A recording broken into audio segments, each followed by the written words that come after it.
Hola, ¿qué tal? Nosotros somos el equipo B y para la asignatura de México Multicultural vamos a hacer la siguiente presentación sobre integración multicultural de México. Las herencias históricas. México es un país con una gran riqueza cultural y étnica al contar con varias decenas de etnias autóctonas, gracias a su historia y a la forma como estos pueblos se han fundado, conservado y evolucionado sus culturas y sus identidades particulares a lo largo de los siglos, siempre en contacto y en intercambio con otras culturas indígenas, así como con grupos europeos, africanos y otros que han llegado a nuestro país. Hola, mi nombre es Tania Álvarez. Les voy a hablar sobre la herencia prehispánica. Las raíces prehispánicas.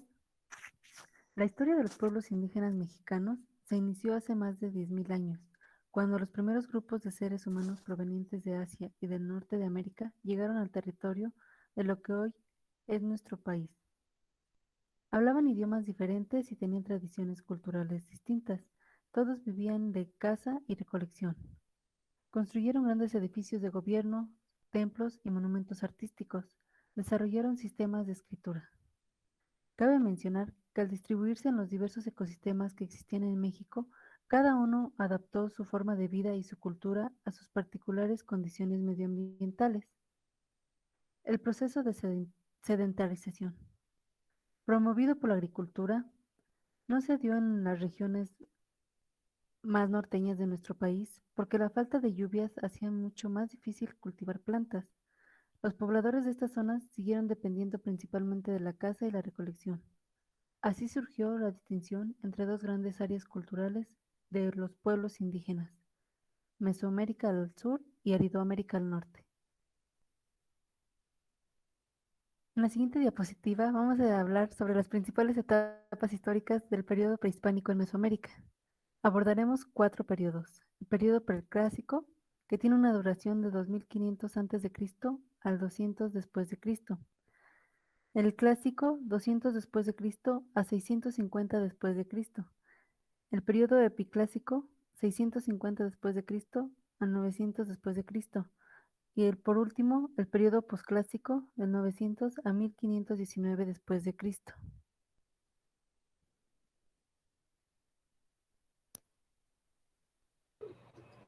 Hola, ¿qué tal? Buenas noches. Mi nombre es Carolina León y bueno, les estaré presentando lo referente a la política colonizadora. El mestizaje biológico está inevitablemente enlazado a la cultura y a los fenómenos de aculturación y sincretismo. Aculturación sucede cuando una cultura mayor influye en gran medida a otra menor. El sincretismo es el conjunto de elementos y costumbres característicos de una cultura. De allí que la influencia de los africanos en las representaciones colectivas fue muy fuerte, dado que recrearon una cultura con los elementos de africanía y los que adoptaron de un nuevo entorno natural y social. Siguiente diapositiva. En el nuevo sistema económico significó un cambio de ubicación respecto al pasado colonial. Los indios, sin embargo, no salieron de su condición marginal y de hecho carecieron de las oportunidades que beneficiaban al resto de la población. En este proceso económico proyectado en términos de modernización, fue emprendido por los hombres en el poder. Los capitalistas criollos fueron los primeros agentes del avance de la industria mediante las invenciones, dando paso a la llegada de las industrias y el comercio internacional. Adelante.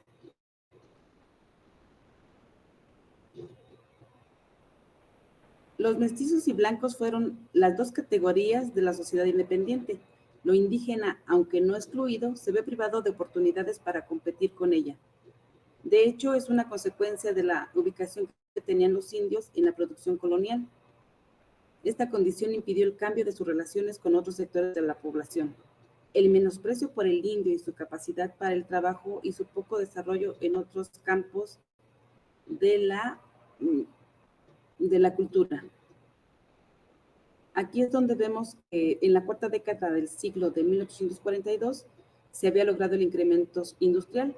Sobresalían los textiles cuyo consumo contribuía al mejoramiento de la agricultura, la ganadería, la cría del gusano de seda y otros renglones de la economía. Los movimientos armados cambiaron la escena política varias veces y su acción afectó afectó en mayor o menor medida la unidad de los mexicanos, que se debatía entre las dos formas extremas, el tradicionalismo y el modernismo. Aquí es como vemos que estos argumentos de las condiciones geográficas y climáticas sirvieron para crear lo que fueron las leyes de naturalización en 1828. Se concedieron pasaportes de entrada y salida en 1829 y se prohibió el comercio ambulante de los extranjeros en 1842. Adelante. La organización política, de hecho, el quehacer general del siglo XIX, los pasos en este año serán la primera constitución de 1124, el intento de reforma de 1833, las leyes orgánicas de 1842, y así hasta llegar a lo que es la Constitución de 1857. En esta se estableció la igualdad de los derechos civiles y garantías individuales para mexicanos y extranjeros. Buenas noches, mi nombre es Andrea y vamos a ver cómo el proceso de globalización de la cultura pues ha afectado a la misma. La cultura expresa un modo de vida, de ser, de pensar y de actuar. Este proceso inicia en el siglo XXI, es donde se presenta la globalización, y la globalización de la cultura se ha producido a través de los medios de comunicación de masas y el comercio internacional. Vemos una gran expansión propagandista y publicitaria, que esto pues, nos hace una globalización cultural de acuerdo con los valores del modelo de globalización neoliberal. Siguiente, por favor.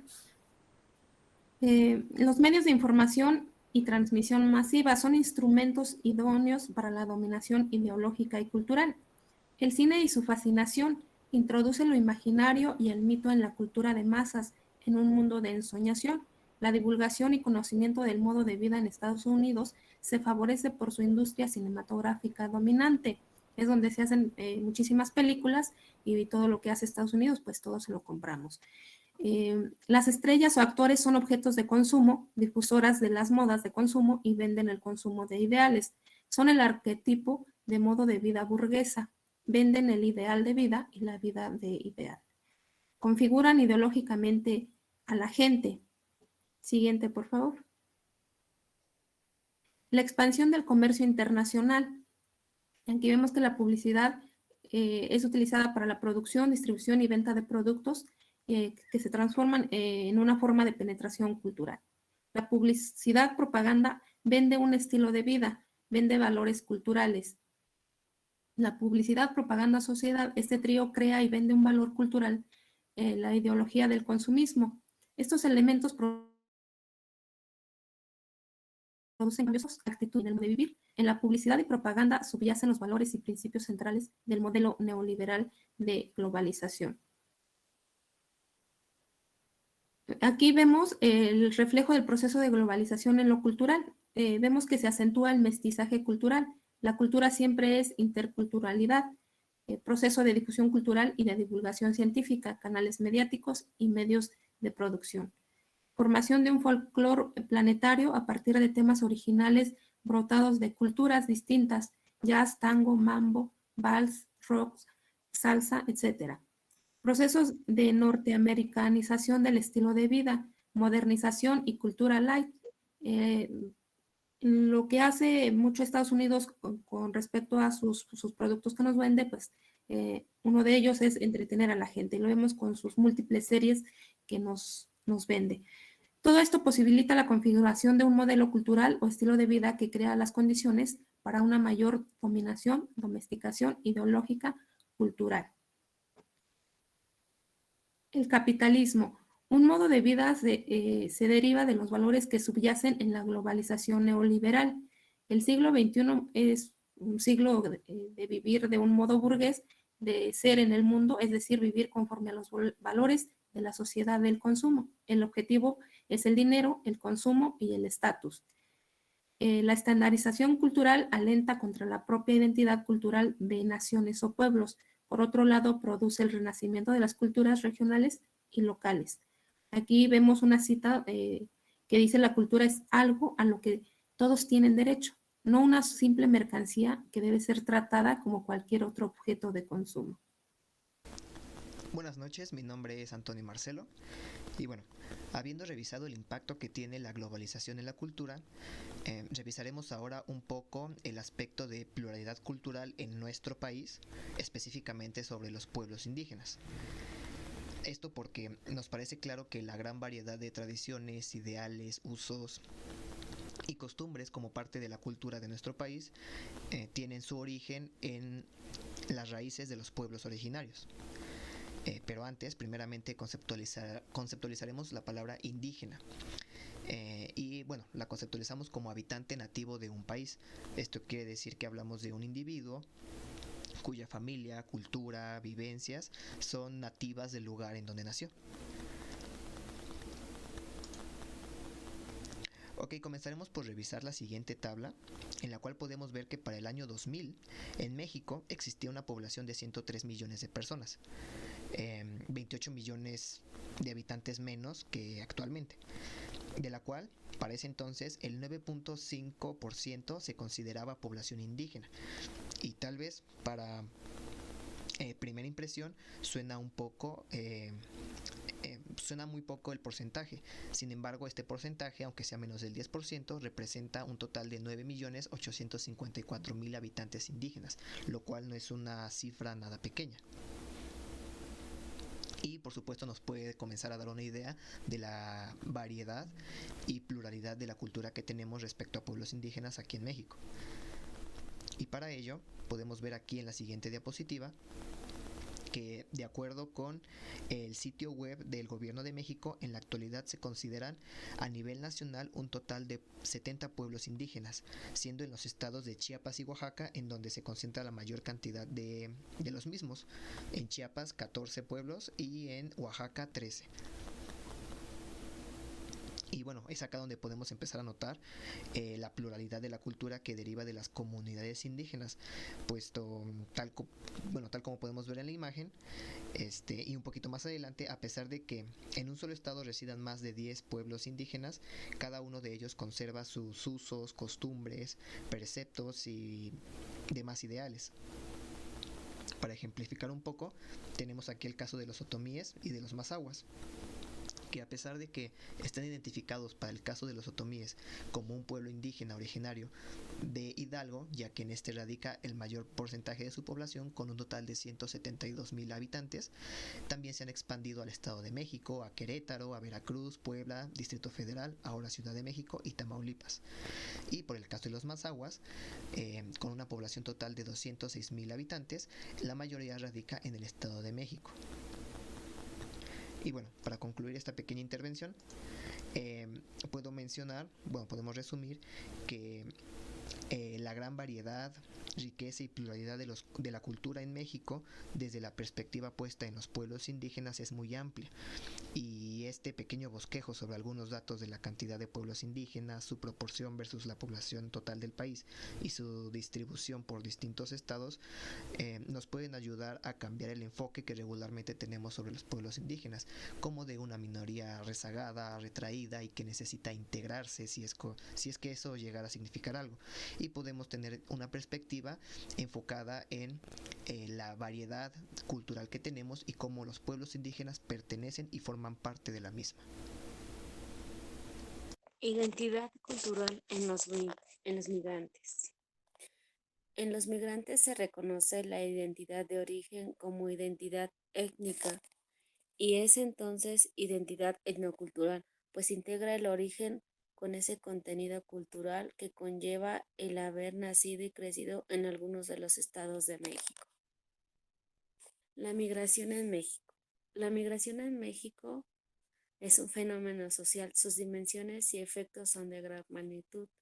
Cruzar las fronteras es una experiencia conocida en todo el mundo y de todos los tiempos. En México, así como los nacionales migran dentro y fuera del país, también reciben migrantes extranjeros. Los motivos para migrar se relacionan principalmente a las mejores oportunidades, como un mejor empleo y el bienestar personal y familiar. Migración nacional, del pueblo a la ciudad. La migración tiene múltiples causas, tanto estructurales como coyunturales: crecimiento poblacional, escasez de empleo y disminución del ingreso. explotación de trabajo, inexistencia o insuficiencia de servicios básicos, electricidad, agua potable, escuelas, centros de salud, etc. Violencia armada, entre otros factores. Existen diversos grupos de indígenas cuyos miembros emigran con más frecuencia en busca de mejores oportunidades. Algunos de estos grupos son zapotecos de Oaxaca con 76.911, mixtecos de Guerrero, Oaxaca, Puebla con 87.057, mazatecos de Oaxaca con 37.334, otomíes de Hidalgo, Estado de México, Querétaro, Puebla y Veracruz con 26.801, nahuas de Guerrero, Hidalgo, Estado de México, entre otros. ¿Cómo se relaciona la migración con la identidad? La migración tiene efectos en la identidad de cada persona, como el sentido de pertenencia a un territorio o a un grupo cultural. Hace reafirmar, acostumbrarse o adaptarse a otros elementos culturales. La capacidad de adaptación que cada grupo cultural o cada persona crea con su nuevo entorno es indispensable, así como también las relaciones que establecen los migrantes con los integrantes de los nuevos lugares a donde llegan. Les permite construir un sentido de pertenencia aun cuando se mantengan lazos o costumbres propios.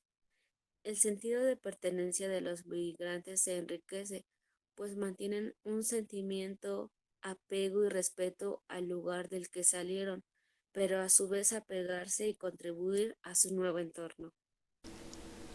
El equipo B agradece su atención. Buenas noches. Bueno.